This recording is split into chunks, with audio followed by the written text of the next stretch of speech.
షణ్ముఖం దేవం శివతేజం ద్విషద్భుజం కుమారం స్వామినాథం తం కార్తికేయం నమామ్యహం.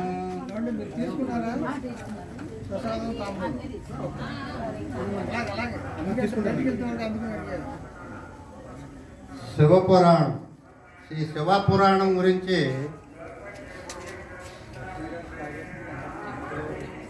స్కాంద పురాణంలో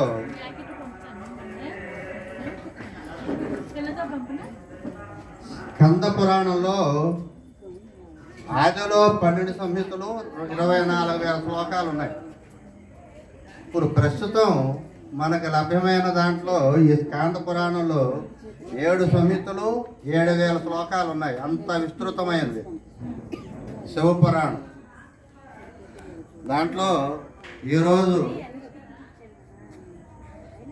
క్లుప్తంగా శివుడు గురించి మనం కొన్ని విషయాలు ప్రస్తావన చేసుకున్నాం. శివ అంటే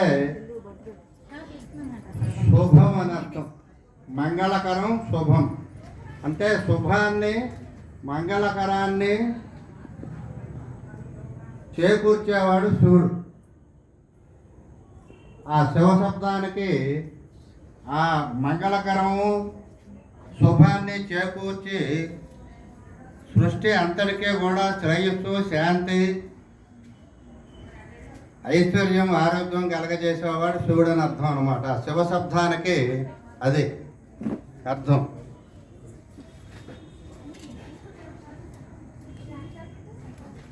అయితే వ్యాకరణ అర్థం ఏంటంటే ఈ వాయువుల సర్వం వ్యాపించేవాడు శివుడు. ఈ తాత్వికంగా చెప్పుకోవాలంటే శివుడు మంగళ స్వరూపుడు, జగత్తుకు శ్రేయస్సునిచ్చేవాడు.